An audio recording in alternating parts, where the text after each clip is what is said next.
Bienvenue sur les news de Samir. Aujourd'hui, on va parler de deux actualités. Un festival LGBT arc-en-ciel supplément gratinage raclette serait accusé d'être anti-sébip. Maintenant, les LGBT sont anti-sébip. Mais s'il vous plaît, qu'on me donne un petit peu le règlement. Moi, je sais plus ce qu'il est ou ce qu'il n'est pas, tu vois. La neige serait anti-sébip parce que blanc, hein, c'est ça? C'est ça, faudrait quoi? Je comprends pas, là, on en est où? Pitié! On veut juste savoir le règlement, nous, c'est ça, quoi. Euh, La dernière fois, j'ai mangé une pastèque. J'ai hésité, tu vois, j'étais là, je dis j'achète ou j'achète pas, mais j'ai pas envie d'être anti-sébip. Non, tu vois, donnez-nous la définition, s'il vous plaît. Donc, on va parler de ça. Et j'aimerais faire un sacré coup de gueule quand même sur l'Algérie. Oui, pays de mon cœur. L'Algérie a éliminé une journaliste qui préparait un reportage sur les dérives de l'Algérie. Et ça, c'est ignoble. J'ai toujours défendu l'Algérie parce que c'est un pays magnifique, un gouvernement magnifique qui fait le travail. Mais là, éliminer un journaliste parce qu'il prépare juste un journaliste français parce qu'il prépare un reportage sur l'Algérie, c'est quand même gravissime, ça. Et c'est pour ça que moi, je demande toutes les instances internationales. Pour Boualem Sansal, il n'a pas respecté la loi et il doit comparaître pour ne pas avoir respecté la loi, avoir fait des propos assez atroces. L'Union européenne, les Nations Unies, la gauche, la droite se sont exprimés au niveau de l'Europe. Tout le monde s'est indigné. Quid de cette journaliste qui a été éliminée par l'Algérie. Donc voilà. Quoi? Que j'ai pas compris. C'est pas l'Algérie qui a fait ça? Hein? Ouais, bah tu me diras ça après en deuxième partie de vidéo. J'ai pas compris ce que tu es en train de me dire.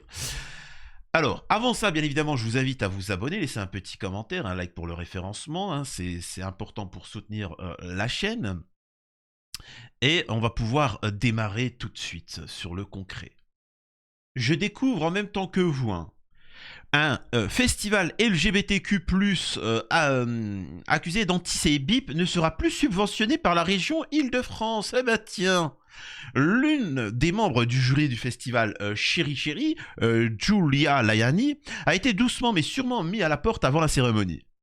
Son crime, vouloir défendre les otages amisraéliens dans un discours sur ce qui se passe dans le monde. Ce n'est pas le sujet. Ce mardi 26 novembre avait lieu le festival de cinéma LGBTQ+, Ascendant Roi Mage, Chéri Chéri, à Paris. Un événement qui met à l'honneur le film LGBTQ+, comme nous pouvons lire sur leur site. Or, l'une des membres du jury a été conspuée par la majorité de ses collègues, Julia Layani, une podcasteuse et entrepreneuse de confession juive. Elle accuse notamment les 12 jurés du festival d'avoir voulu l'exclure car considéré comme sionard d'extrême droite. La créatrice du média féminin Fresh raconte notamment avoir été empêchée de prendre la parole au sujet des otages du Hamas lors de cet événement. Suite à ces accusations qu'elle partage dans un long récit publié sur ses différents réseaux sociaux, la vice-présidente de la région Île-de-France, Florence Mossalini Portelli, a annoncé suspendre cette subvention. Ce qui s'est passé est révoltant, une honte et hélas pas surprenant. La politique de Valérie Pécresse est et restera intransigeante dans sa lutte contre l'antisémip. C'est-à-dire que c'est quand même dingue ça, cette histoire. Tiens, c'est quand même dingue. Enfin, je sais pas, c'est quoi la prochaine étape? T'es en train de te taper une meuf, t'es dans l'acte, t'es en train de faire l'amour. Tu penses quoi des otages Écoute, je sais pas méchant, mais je m'en fous de tes otages, moi je m'en fous, tu vois. Je m'en fous de tes otages, là je suis en train de labourer, quoi. Je suis en train de faire mon travail. Antisémip. Tu vois. Incroyable. Ça me fait rire. La région suspend sa subvention au festival Chéri Chéri, ce qui s'est passé est révoltant, etc. Il faut lire les témoignages de Julia Layani confrontée à l'antisémip. C'est-à-dire qu'on va pas nous lâcher. C'est Sophia Aram, tout le monde a partagé. On nous lâchera pas avec l'antisémip.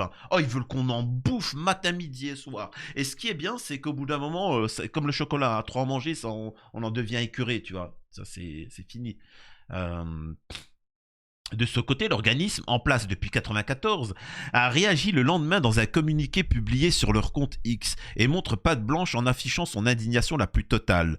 Face à... Mais en fait, déjà, alors, excuse-moi, là, c'est quoi de ces subventions? Pourquoi tout le monde est subventionné? Pourquoi moi, mes vidéos ne sont pas subventionnées?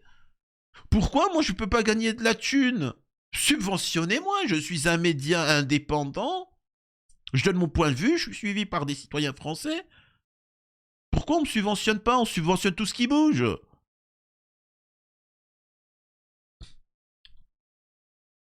Ils affirment leur indignation la plus totale face à cette situation et assurent condamner avec la plus grande fermeté toute forme d'antisémitisme, de racisme, d'islamophobie et d'exclusion. Le groupe ne veut pas ajouter au texte les otages amish-israéliens. En toile de fond, un deux poids deux mesures criant. Le festival, à l'origine très engagé, voulait en cours de cette soirée rendre hommage aux différentes ères qui sévissent actuellement dans le monde entier.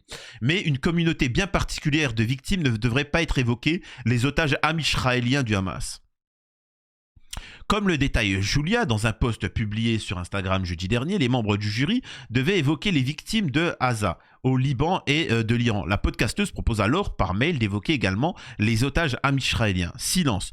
Puis un des jurés vient finalement la voir, elle raconte « Il m'isole et me dit que le groupe n'a pas validé ma phrase, le groupe ne veut pas ajouter au texte les otages amish-israéliens. » Alors il faut savoir que vous avez des otages partout. Hein. Ça fait 70 ans que nous avons des otages palestiniens en amish-israéli, mais c'est pas le sujet. Là, ils sont pour la paix. Tu vois. La paix. Une fois qu'il y a la paix, on peut discuter otage par otage et ainsi de suite. Donc c'est pour ça, c'est ce qu'il voulait dire. Hein. C'est pas... Et il y a un géno en cours. Hein. Il y a un géno en cours, je précise. Tu vois. Et je rappelle que le Liban n'a aucun otage amish-israélien. Je rappelle que la Syrie n'a aucun otage amish-israélien. Je rappelle que l'Algérie n'a aucun otage amish-israélien. Je rappelle que l'Iran n'a aucun otage amish-israélien. Et ça ne vous empêche pas de vouloir entrer en ère contre eux. Donc voilà, donc je précise, tu vois, si c'est ça votre argument. Sa réponse, parce que ce n'est pas le sujet. Nous apprenons aussi dans le récit décrit par Julia qu'une tribune demandant son exclusion du jury avait été rédigée une dizaine de jours avant la cérémonie. Par certains, même membres du jury, la considérant comme une sionard d'extrême droite. Ce à quoi elle rétorque dans son témoignage, quel est l'indice de mon sionisme puisque je ne le mentionne jamais. Connaissant, bah oui, tu ne le mentionnes jamais, bien évidemment. Connaissent-ils même la définition du mot sionard? Et puis cette mention d'extrême droite, que vient-elle faire là? Moi, je me bats depuis toujours, et puis pour le coup, publiquement contre l'extrême droite, justement. Est-ce que tu dénonces la confession, le judaïsme qui dit que ça se transmet par le sang, tu vois? C'est un tribalisme dangereux. Est-ce que tu dénonces dans les textes judaïques le fait que tu es considéré comme un être supérieur et que les autres sont des goïms et qui sont là pour te servir? Tu n'es pas d'extrême droite, donc tu vas dénoncer ces textes-là. Est-ce que oui ou non tu dénonces ça? C'est la question que je pose, tu vois. Nous avons une idéologie mortifère comme ça, qui était celle du petit Adolphe, qui se sentait supérieur aux autres par le sang. Le catholicisme, c'est pas ça. Le catholicisme, c'est une religion, l'islam pareil, et ainsi de suite. Est-ce que tu dénonces cette idéologie mortifère dans le fait de dire que vous êtes des êtres de lumière et que vous devez asservir et qu'il y a on doit avoir un grand ami Israël, etc. Est-ce que tu dénonces ça? Chérie Chérie botte en touche. Déterminée, l'entrepreneuse et militante LGBTQ+, Quanon, a quand même pris la parole lors de ce festival mardi dernier. Très émue, Julia a commencé à partager cette situation chaotique au public. Excusez-moi, je suis très ému parce que je viens de subir quelque chose d'extrêmement violent en coulisses. J'ai subi un pogroom. Certains ont applaudi, d'autres lui reprochent d'avoir invité la journaliste Caroline Fourest dans l'une de ses podcasts. Caroline Fourest qui, je rappelle, hein, si je ne me trompe pas de personnage, quand une femme musulmane dans une affaire dans les médias s'était fait bip abuser par un homme raciste, hein, elle avait le voile, il est venu, il l'a truqué, tu vois. Elle a déposé plainte. Caroline Fourest, d'ailleurs, Émeric Caron va la corriger, mais de façon magistrale. Et comment il s'appelle, Laurent, je ne sais plus comment il s'appelle là, il va la dégager de son émission parce qu'il va dire que c'est une menteuse. Elle expliquera, ouais, on les connaît les musulmans, dis que c'est ton père qui t'a bip, hein. Alors que la meuf, elle s'est fait bip, elle dépose plainte. Les médias en parlent. Arrête, on sait très bien que c'est vos parents, tous les musulmans, vous... What the fuck? C'est quoi ça? C'est quoi ces gens-là? Bref. Chéri Chéri a ensuite réagi à cette séquence en mettant en avant des positions pour le moins floues. Le festival n'est et ne sera jamais un lieu pour la propagande politique partisane. Notre engagement est clair, promouvoir la diversité, la tolérance, le respect mutuel et offrir un espace libre d'expression cinématographique. Le festival a ajouté: nos jurés ont toute la liberté d'exprimer leurs opinions, mais celle-ci doit toujours s'exercer dans le cadre d'un choix cinématographique, jamais par une prise de position politique unilatérale.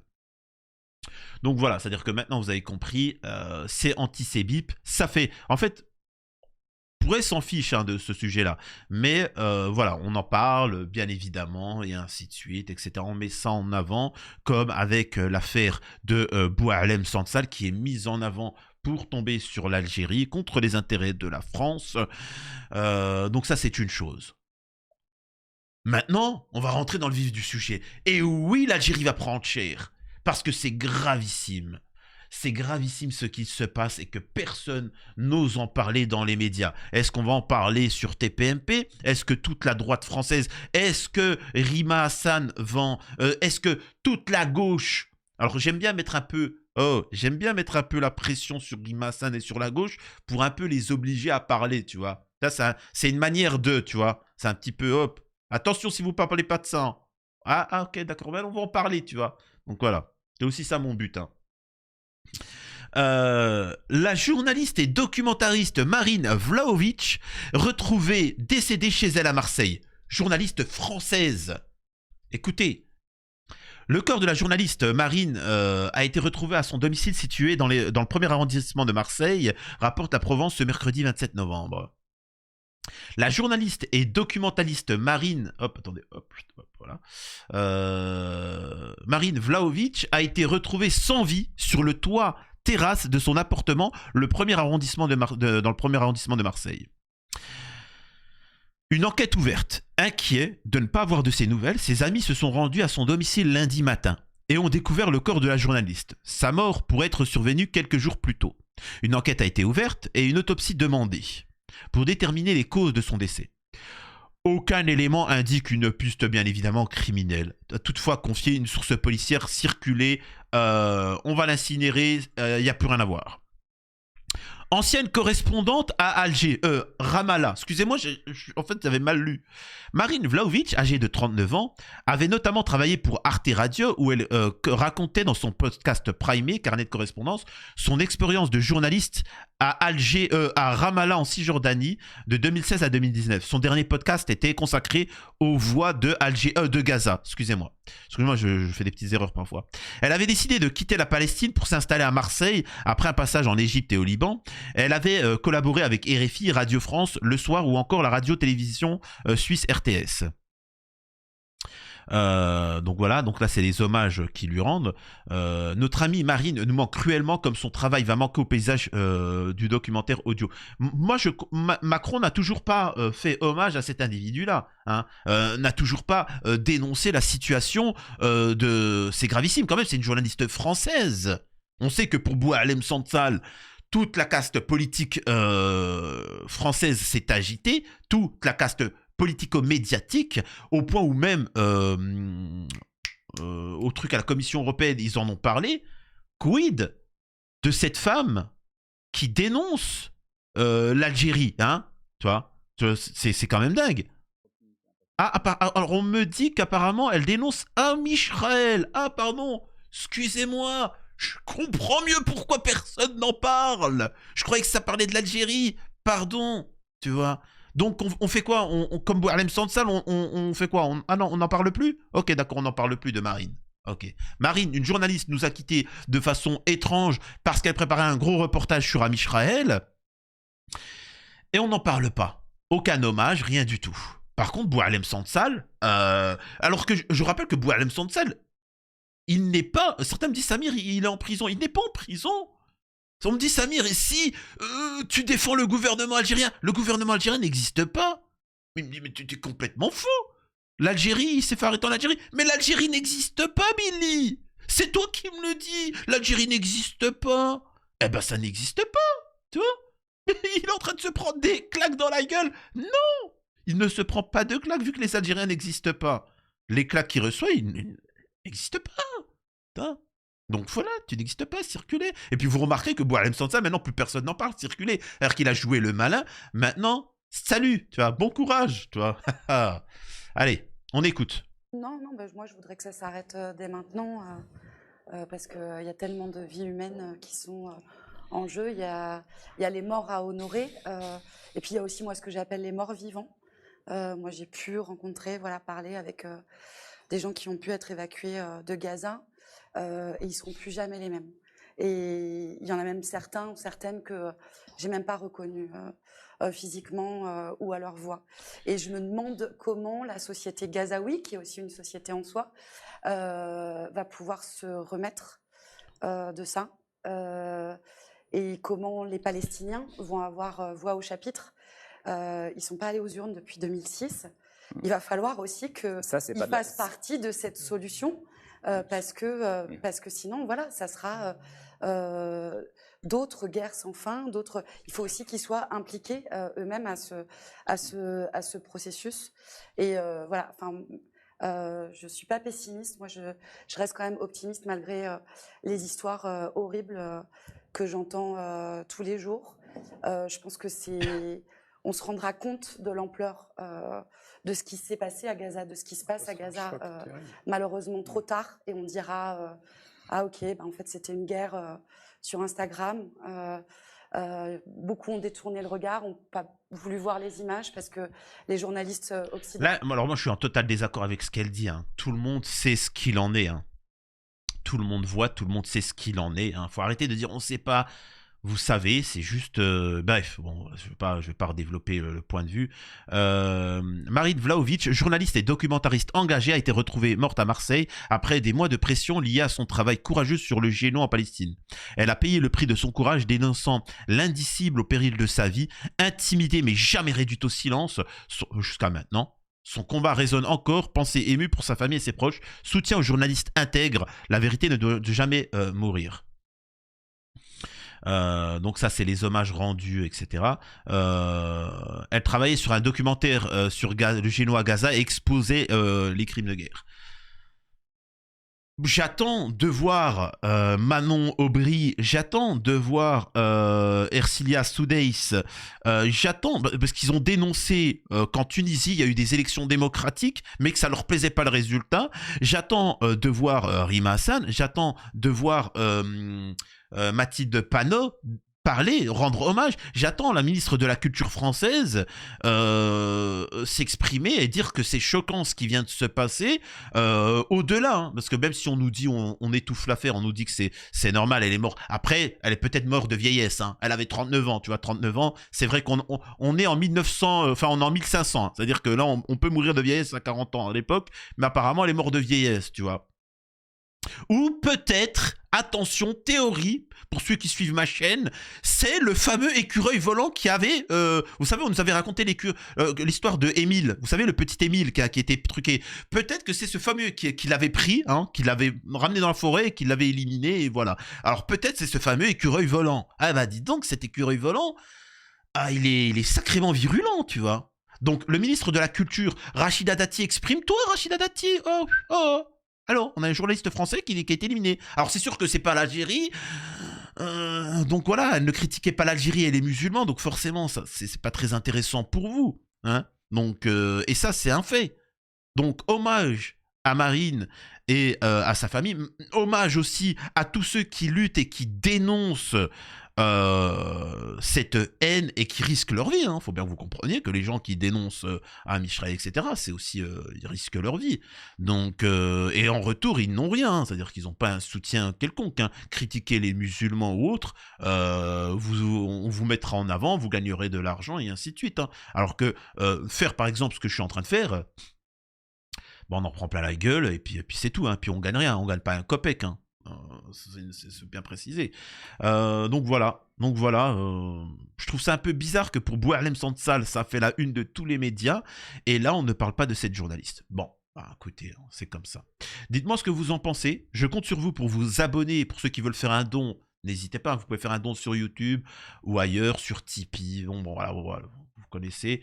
Et on se retrouve une prochaine fois. Et dites-moi si vous trouvez ça ignoble, ce deux poids deux mesures concernant Boualem Sansal et Marine, cette jolie jeune demoiselle qui nous a quittés malheureusement. À la prochaine sur les news de Samir.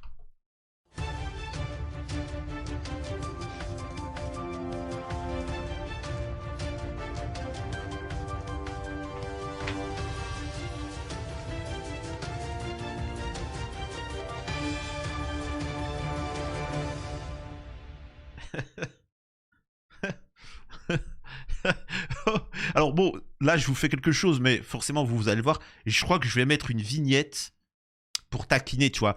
Une vignette et un titre, tu vois, pour attirer les anti-algériens, les islamophobes. Tu sais, je vais mettre un titre: l'Algérie a éliminé une journaliste française. Ils vont tous cliquer. Oh les pauvres. Ah, ils sont pas prêts de ce qu'ils vont entendre dans la vidéo.